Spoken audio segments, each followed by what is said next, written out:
everyone. Welcome to the Car Lot. I am your host, Jake Weidenbach. This is the All Automotive Podcast, the only one I'm aware of in the South Puget Sound, or anywhere for that matter.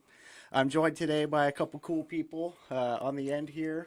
My co-host today and guest, Mr. Brandon Scar from our 400 River Road store. And this wonderfully mustached man here to my right, Mr. Joshua Peters.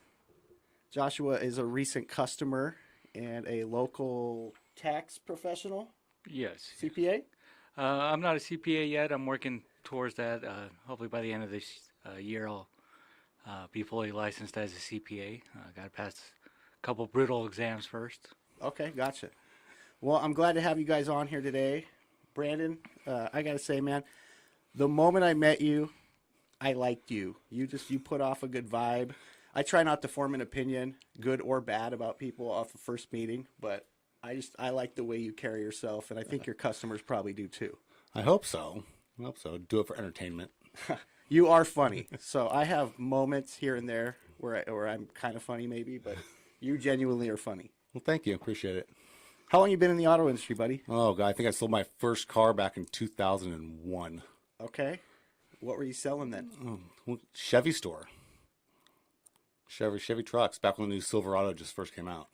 Right on. I know you're a truck guy through and through. I'm a Ford guy all day long. I bleed Ford blue. Okay. How many Fords you had?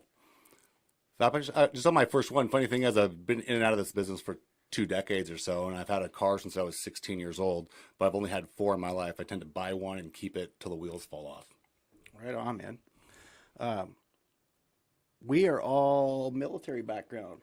Is that correct? Really? Yeah, I was in the Army. How long? 8 years, Army National Guard. Nice. And you were a Marine as well?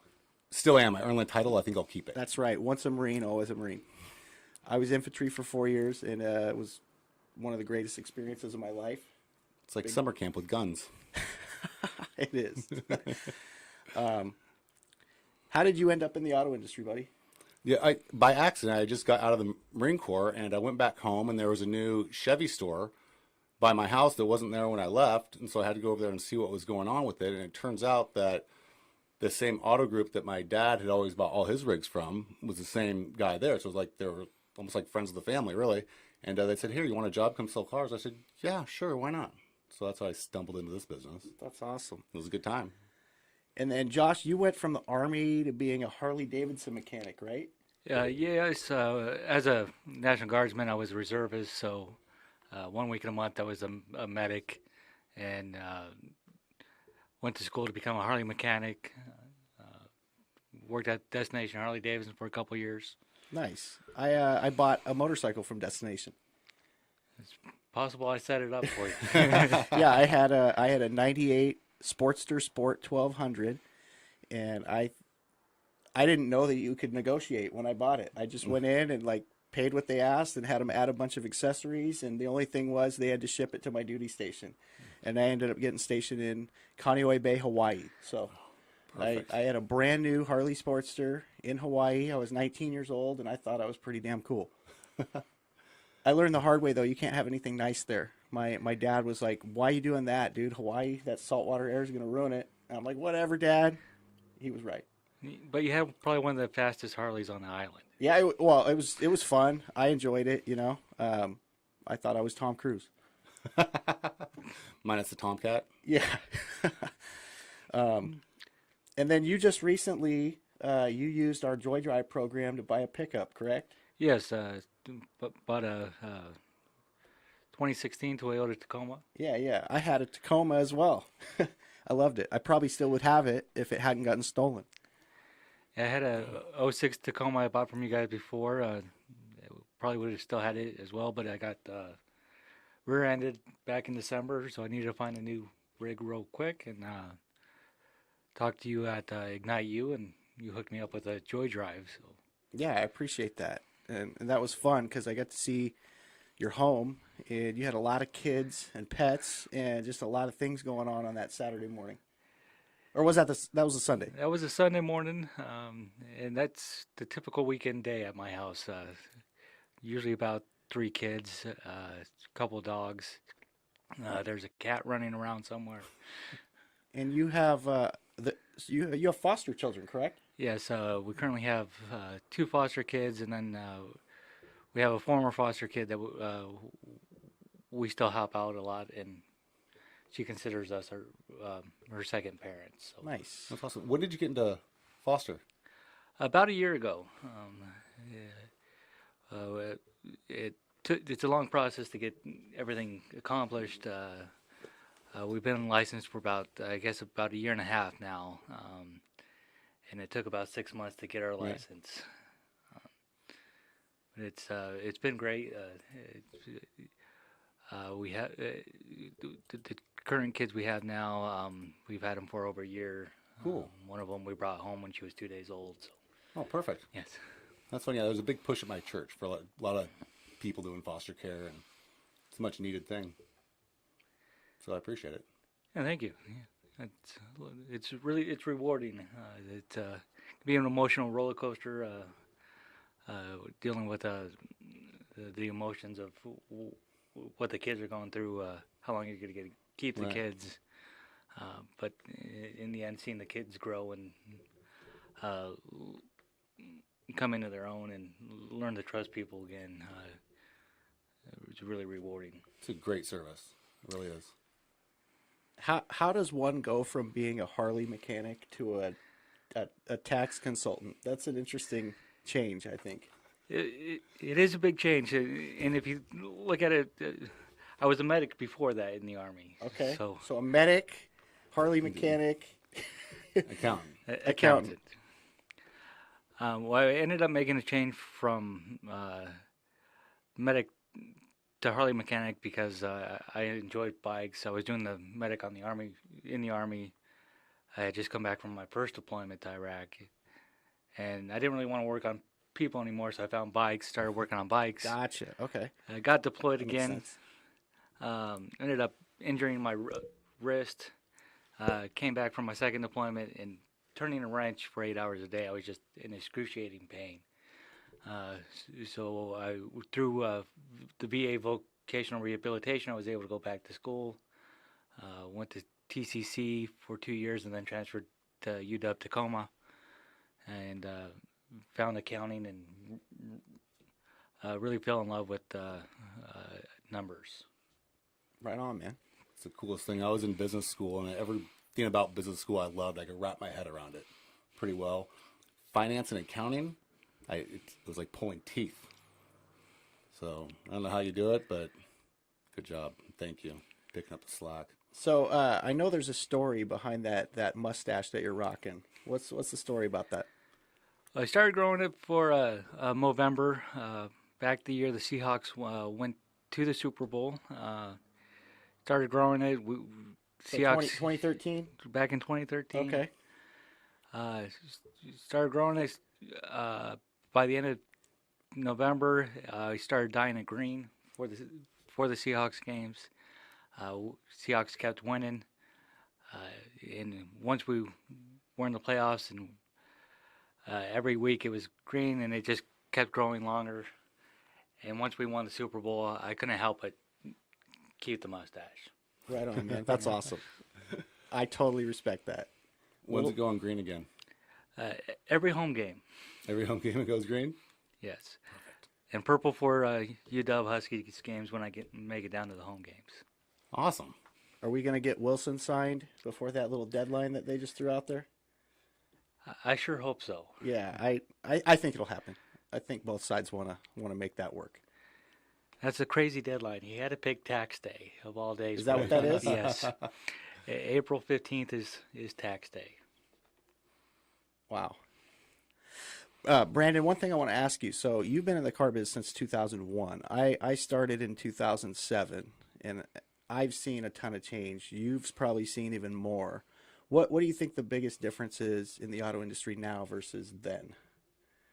Well, it's all very online and digital, right? Everything's very transparent. It's not hard to figure out, if you want to get this car, how much you should pay for it and your trade-in values. Everything is right there. It's online, and it's so easy to get that information. Before it was, if you wanted information about something, you had to go to a dealer or a salesperson, and they'd feed it to you as they saw fit. And so it was a very stressful process. Now it's not, it shouldn't be. I mean, it still is because it's got that stigma behind it, but the information that you need, normal stressors, it's all right there. So it should be fun.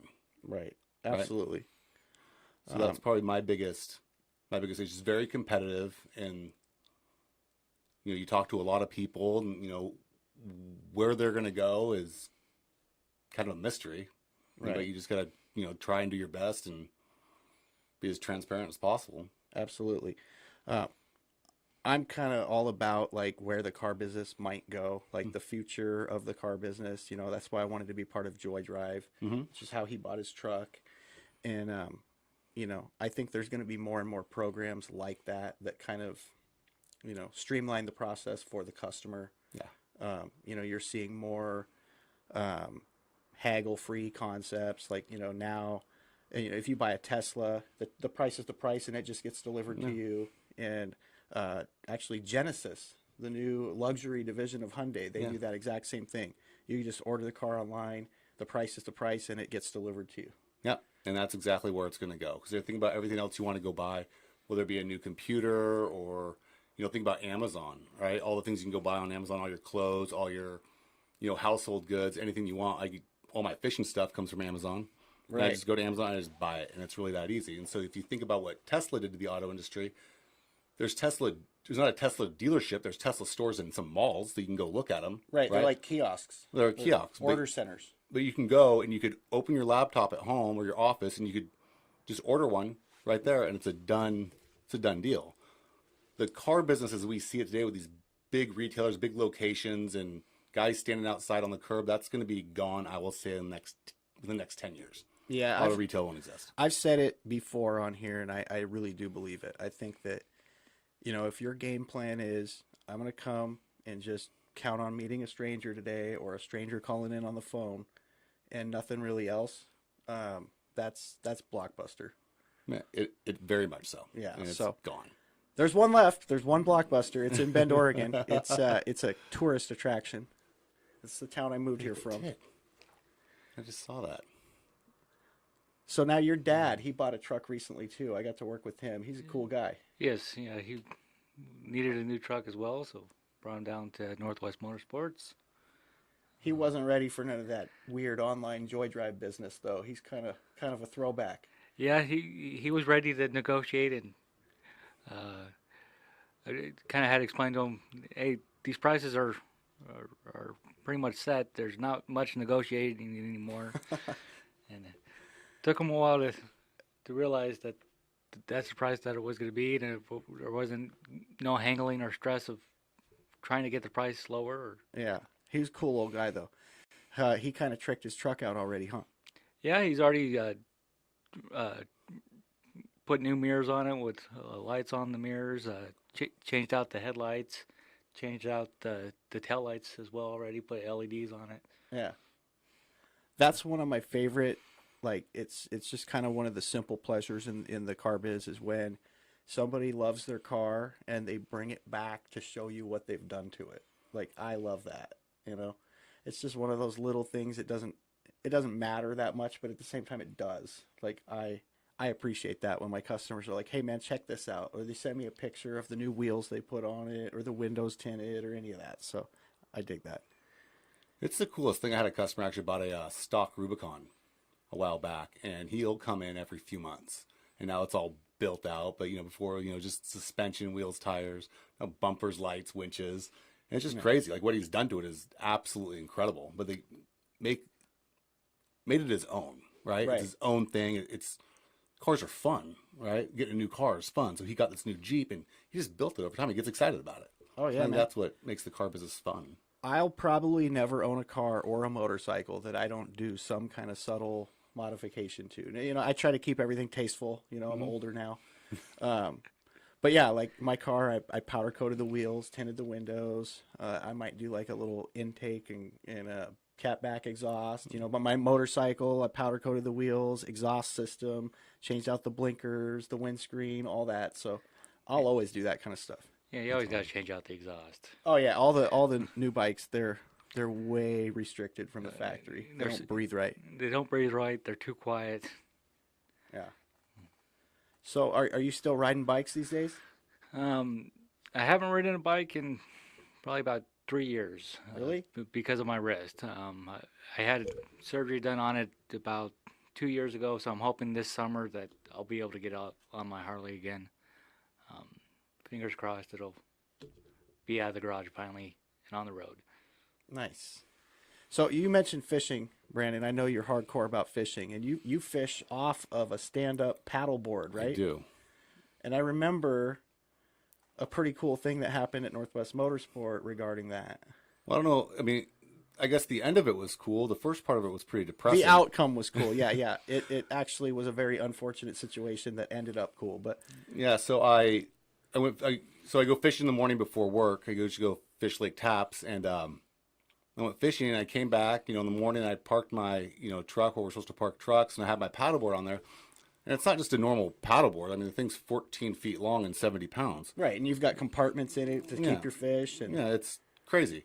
And so it's all strapped to my truck. I'm like, no one's going to take this thing. You know what I mean? It's too big. It's not like a surfboard, right? Where you just take it off someone's truck, put it in your back of your car, and you're good. It's big and it's cumbersome. And so when I went out at the end of the day, I saw my truck and it was missing something.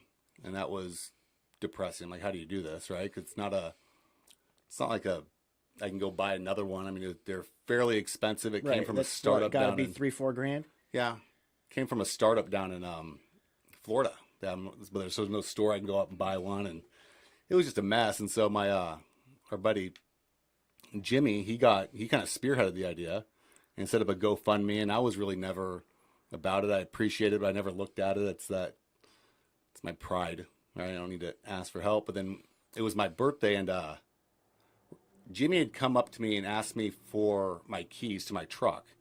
Right, and I, without even thinking, I just gave them to him. Like, he's got to try. Why he wanted Right, mine, I have right. no idea. I didn't even Yeah, think man, about here. it. Here, take it. It's yours. And then Rania, another coworker, she said, hey, let's go to lunch, right? Or let's go to coffee or whatever. So we leave. I've been friends with Rania forever. So we leave, and I come back and pull back into our parking lot. And there's my truck with half the Northwest Motorsport staff, right, and a new paddleboard on top. And I thought that was the coolest thing in the entire world. Yeah, man, that is awesome. The team rallied and got it replaced for you. Everyone knew how important that was to you. I mean, most of the pictures I've seen of you on social media involve your paddleboard. So Yes. It was crazy. It was a big deal. So Bonilla called the company down there because I think the GoFundMe, I don't know what it ended up being, but I know it was short. And Bonilla talked to the owner down there, John, and John's like, oh, we know Brandon. It's cool. Here, just what do you got? And I'll make up the difference and ship it out to you. So it was everything was just really cool. The whole outcome of that, it was kind of brought a tear to my eye. It's kind of sad. that's I was really awesome. happy. It was just cool that it's kind of what makes Northwest Motorsport stand apart from any other dealership I've ever seen. Absolutely. There's a brotherhood there for sure. Very much so. It's like- And especially, 3 military guys here, we can spot that and appreciate it because it's really hard to find that outside of the military. very. It's just the bond that guys have when they share hardship together, that's hard to replace. It's hard to find in the civilian world. It really is. So, yeah, there's definitely something different going on at NWMS. And WMS rocks. So, we just had a big month. We had, did we break the record? Not quite, but it was a big month. I think our record's 1,900 and change. Okay, I so think still though, a stupid number for It a was- month of sales. it was a lot. And I'm sure they're going to be announcing the winner of that awesome truck pretty soon. Yeah, they're still doing that. I'm not sure when they're going to announce it, but I just sent out an email to a bunch of people today. I said, here, you want a free truck? You should go get it. Okay, awesome. So it's still up for grabs. Yeah. So, okay, if they said right now, dude, you've been doing great, pick out any car in the inventory and it's yours, what would it be? Oh, brand new Super Duty. Okay. Power stroke diesel all day long. Okay. There is a 2018 BMW M550 sitting at the Really? premium collection.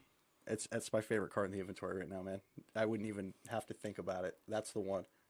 Yes. It's charcoal gray. It's perfect the way it is. I wouldn't do anything to it, except like tint the windows or something. You have to do something to make it your own. I would have to, but Yeah, it's you gotta already do got something. it's already got a carbon fiber like lip spoiler. The wing, the mirrors are carbon fiber. It's pretty dope. What about you? What would you do? Any car you want. Any car I want. Jake posted what was it? The Viper the other day. Oh yeah. We got a pretty mean Viper on the showroom at 400. That's 2005. I think it's only got like 30,000 Yeah, miles on it. 36,000 miles on it. Something crazy. Anyway, Sits yeah, up on my desk. that's a hardcore car. I've driven a Viper before, and like that car makes no apologies. It is loud, it's stiff, it's brutal. Everything about it. That's a very alpha male car. It's a scary car, is what it is. I was Well, that's a working down. fun car. Yeah. Yes. I was working down in San Diego at a Chrysler Jeep Dodge store, and there was 3 Vipers in the showroom. And I always said, one of these days I'm gonna go drive these. This is back in the era of Viper where people were buying them. 3 weeks later, they were totally not, wrecking Oh them. yeah, the early ones had like no traction control. It's a track car. They didn't. I don't think they had ABS on them. No. The first ones. No. And they, so I said, one of these days, some of these cars are going to come out and I'm going to drive one. Right. And so it's kind of what it was. And so, sure enough, a few months later, one of them comes out because I think we got another one. So we had to kind of just rearrange stuff. And the keys were sitting in it. And I'm like, I'm going to drive it. So I sit in it, start it up, and I'm like, I'm going to go. And then something just came over me and said, this isn't going to end well. You're going to take this thing out. It's fine. You're not going to get in trouble, but you're going to wreck it. You're going to break it for sure. And so I ended up just going around the building in first gear, scared, got out of it, and I never touched it again. But then when we got this black one that we have, they delivered it at night. And so I had to move it anyway. So I went to go out and drive it. I'm not scared of them anymore, but it's still a beast. Yeah. It's an intimidating car. Yeah. Yeah, man. That's one thing I love about just where we work is just the cars. I mean, I'm a car salesman, but I don't really look in the mirror and see a car salesman looking back at me. I'm a car enthusiast who happens to sell cars. So that's really what got me to move up from Oregon to come work at Northwest Motorsport was the cars. It's like nothing other. I mean, we get so much random inventory, right? There's always something new. Like what you have the Magnum PI Ferrari, the 308 that sits there, Yeah, we just got a Maserati Gran Turismo. right? It's a pretty legit car. And what's that classic, that C3 Vet that we have? That blue one. Oh yeah, we got a Stingray? 1972 Stingray Corvette sitting on the point at the premium collection. I don't know what stage of restoration, but I mean it's a very clean car. I mean I don't know if it's all original or not, but if you're looking for that Corvette, it's a very nice one. Right? So, It's a fun one. yeah. Yeah. That's All kinds of stuff. My brother, his Super Duty, he put car racing suspension underneath it. Thing handles like a Raptor. nice. It's fun. Things you can do with cars is limitless. Of course. So hey man, it's the end of tax season, right? Yep. This Just is- about there. This has been a hectic time of year for you, hasn't it? Yeah, working about 60 hours plus a week. Yeah. And what's the light at the end of the tunnel? When does it end? April 15th, so a week from Monday. So if someone has been lollygagging and they haven't started their taxes yet, it's not too late. It's not too late, and you can always file an extension. You can get an automatic 6-month extension. Just you got to keep in mind any tax that's owed is due on the 15th. Okay. If you're one of the procrastinators out there and you need your taxes done, this is the guy. His information is right there below. Hit him up. He's a good guy, honest, and yeah, get you that refund. Are we getting refunds? Is that still happening? Yes, that's still happening. A lot of people are. I'm hearing a lot that refunds are down a little bit from a year ago. However, the caveat to that is the total tax you paid in is a lot less than it was a year ago. Okay. So people are seeing more money in their paychecks, keeping the money up front, and that's causing their returns to be a little lower than they were last year. But in the long run, their tax bill is lower. They're paying less in. So their money didn't get taken. And their It money just didn't got get taken. Distributed differently. Yes. Gotcha. They don't have a forced savings account anymore. Right, not as much, not as Not big much of a they used to. fourth one as it used to be. Still seeing some bigger returns this year, um, mainly for people that were being limited before because their income was too high that they weren't getting all the deductions they could before, or all the credits, and now they expanded some of the credits to where the income limits before they start taking those away are Okay. a little bit more expanded, which really helps the middle class out. Good. Well, Brandon, you got anything you want to talk about, buddy? I want to hear your favorite story from the Corps. Go. Favorite story from the Marine Corps. Okay, so I have a lot of them. I mean, there's a lot of things that stand out. I mean, I always remember in the barracks Monday nights, which was field day, cleaning the barracks top to bottom. We would always have Monday Night Raw on in every barracks room. So like literally, you'd get off work at 16:30, head right to the PX. Everybody get like cases of Coors Light. Right, Get ready yes. for Monday Night Raw, and then you got to do the top to bottom cleaning of the barracks. Hopefully get inspection out of the way before Raw started, and then it was just a free for all in the barracks. I mean, there was so much damage done to those barracks rooms on Monday nights. You know, bunch of Marines drinking beer and launching each other off the off the balcony or into walls. You know that, and then Beer bongs. Did you have those? Oh yeah, Okay. yeah. I remember in boot camp, I got my nose split open. My drill instructor, he caught me spacing out in formation, watching an airplane fly when we're doing rifle drill, and he just bashed my rifle into my face. Front sight post split my nose open. He told me he'd reach into my chest and pull my soul out if he. So for the next 20 minutes, I got blood dripping off the end of my nose doing rifle drill. That was the greatest ever. Yeah. And I wouldn't have it any other No, way, you know? no. That's the way it should be. I remember recruit training. I'm standing in formation, and a bee came on my cheek. And this is late in the training cycle. You just know better to reach up and touch your face ever. This bee just stung me on my cheek, and I moved. And my senior, he had his way with me. There's a sand pit there. I think I'm still pulling sand out of my rear end to this day. He ran you through a wood chipper. A little bit. It was a good time, though. No, I went into basic with the goal of to make it through the 9 weeks of Army basic without the drill instructors knowing my name. Oh, you were that guy. I was that flew guy. under the radar. I almost made it. It was about week 8. One of the drill instructors came up to me. "Who the heck are you?" And one of the other drill instructors knew who I was, and made sure that the other drill instructor figured out who I was. I did a lot of push-ups that day. See, I could never hold my bearing when they were like drill instructors. They just say some of the funniest stuff. I mean, and it was terrible if you were one of the the overweight recruits. Oh, but like the diet stuff the drill instructors would say to them, I couldn't hold it. I would laugh, and then they're in my face, and they would be like, "What are you laughing at, Skeletor? Get up on the quarterdeck." It And was then I'm endless. holding out a rifle in a squat position, shoulders, hips, legs burning. Oh, isn't that the greatest? Do you remember taking your boots and holding them like this? Yep. Yeah, hours, forever, just shaking. Let somebody drop one. Good times. That was painful. Well, we could go down this road for a long time. I think we could do the military stories for another hour or so. But we're gonna wrap this up and let our audience get back to their lives. So we're gonna do this every week. If you've been following us, we appreciate it. If you're new to the show, every week we have an employee from Northwest Motorsport on. We have a member of our community who's doing cool things out in the just out with their business that have purchased vehicles from us, and we just talk kind of about the car biz. Nothing specific. Anyway, the car lot. Thank you. Appreciate you. Thank you. Bone Nose Trucks.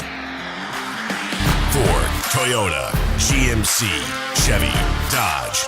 You name it, Bone knows it. Four-wheel drive, lifted, and diesel trucks. Get yours at NWMSRocks.com. That's Northwest Motorsport.